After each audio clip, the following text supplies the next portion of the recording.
everyone, I'm Kristen. I'm your host at sageandchocolate.com, and this is my first ever video post, so be sure to leave me some comments and let me know what I can improve on.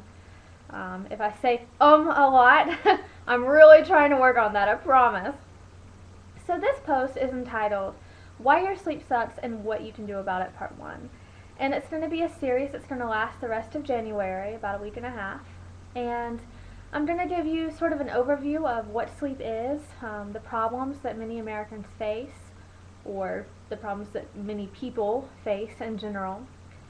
I'm also going to give you some simple lifestyle changes you can make that actually can result in having better sleep. Just simple things, really. And what not doing those lifestyle changes could make the problems, why those problems come into play. I also want to give you a few simple little herbal recipes, some tasty things to help you get to sleep. And, maybe I'll even find a poem or two to read, who knows. Anyway, sleep is extremely important. Personally, I'm interested in this topic because I go through several bouts of insomnia a year, and I've just been really interested in how I can make my sleep better. And then I got to thinking, if I need my sleep made better, and I've read the statistics, so many people need their sleep made better, I might as well share what I know, right? Because if my sleep is better, and if your sleep is better, then we won't feel like crap so much. And if we don't feel like crap so much, then the world is going to be a lot better place. That's just my thoughts anyway. So the average adult needs between 7.5 hours of sleep and 9 hours of sleep per night. And I believe the statistics show that in America, we get about 6 hours, maybe less, per night as adults. And this is for a variety of reasons. Sometimes we just think that we don't have enough time for sleep. And in other times, it's because we have some form of insomnia. Now, insomnia can arise from several different things. You can be an insomniac who can't fall asleep. You can be an insomniac who can fall asleep but can't stay asleep. Or you can be an insomniac who actually gets enough sleep, but it's not restful or rejuvenating. It doesn't actually make you up and ready to go in the morning. Those are the people that I'm really going to focus in more for this series. Now, insomnia can be caused by several different things. It can be stress-related, in terms of job stress, environmental stress, family, relationships. There's all sorts of different things that can stress you out, and you know what your particular stresses are. It can also be a reaction to medication. Some medications can keep you up at night. Or it could be, like a physical discomfort, such as a stuffy nose that makes you unable to breathe, and therefore you're not able to fall asleep. And a lot of times what happens is that when we miss sleep, it leads to a sleep deficit. A lot of people think that when you miss some sleep during the week, you can make it up on the weekends.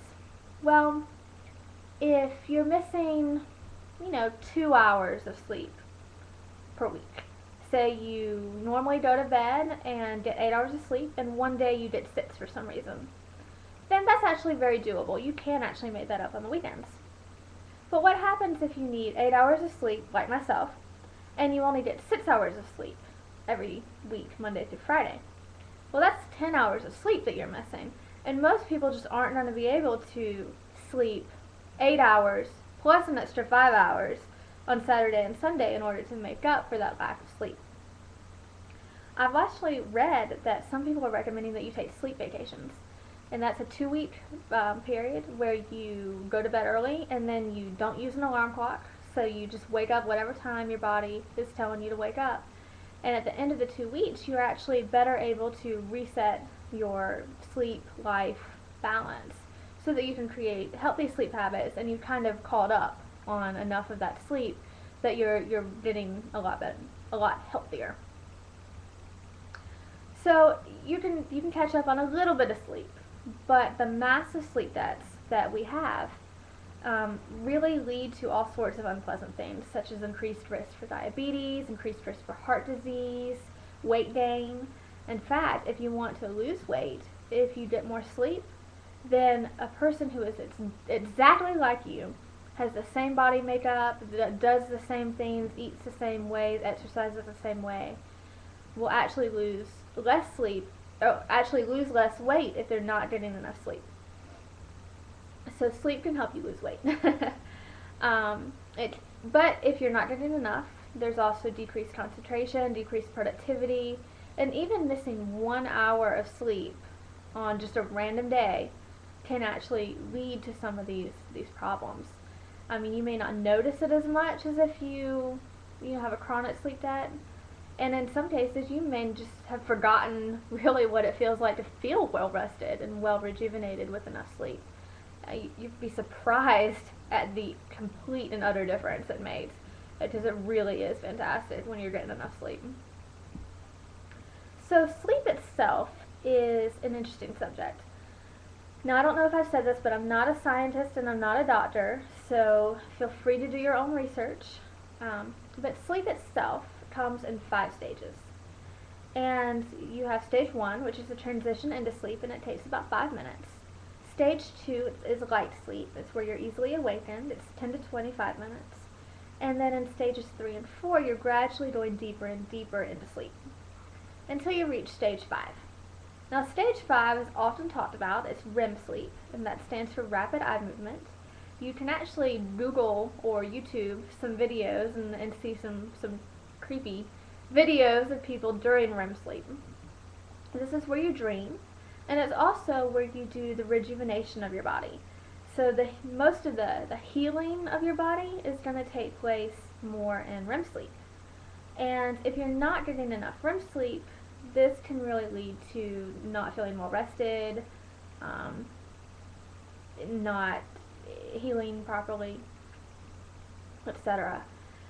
So a lot of people think that when you go to sleep, you start off in a light sleep, and then your sleep just gets deeper and deeper and deeper, and then you wake up.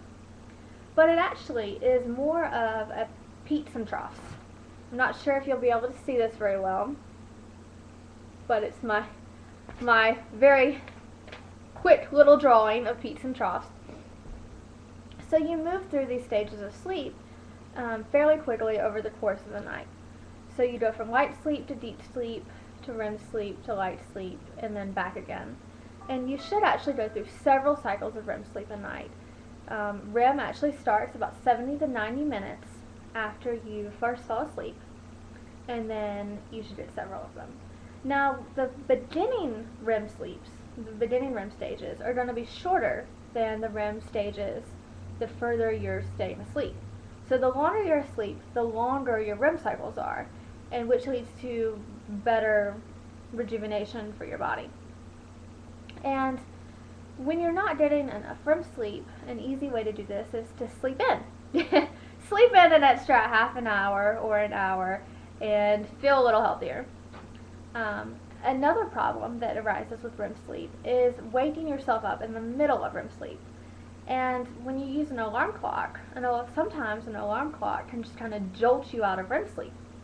And I know several people who have actually quit using alarm clocks because this has happened to them, and they find that they're actually better rested when they just allow themselves to wake naturally.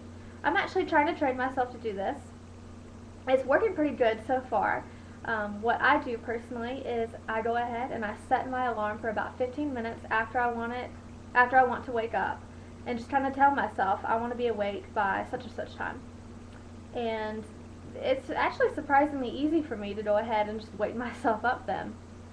You know, it may be different for you, but hey, give it a try sometime when you don't have to be somewhere and you're not going to stress out about it, and see if it helps.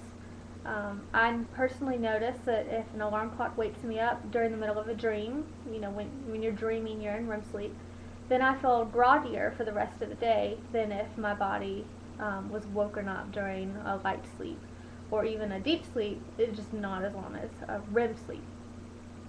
Anyway, I've already been talking for quite a while, so I will give you some more lifestyle tricks tomorrow. Have a good day, y'all.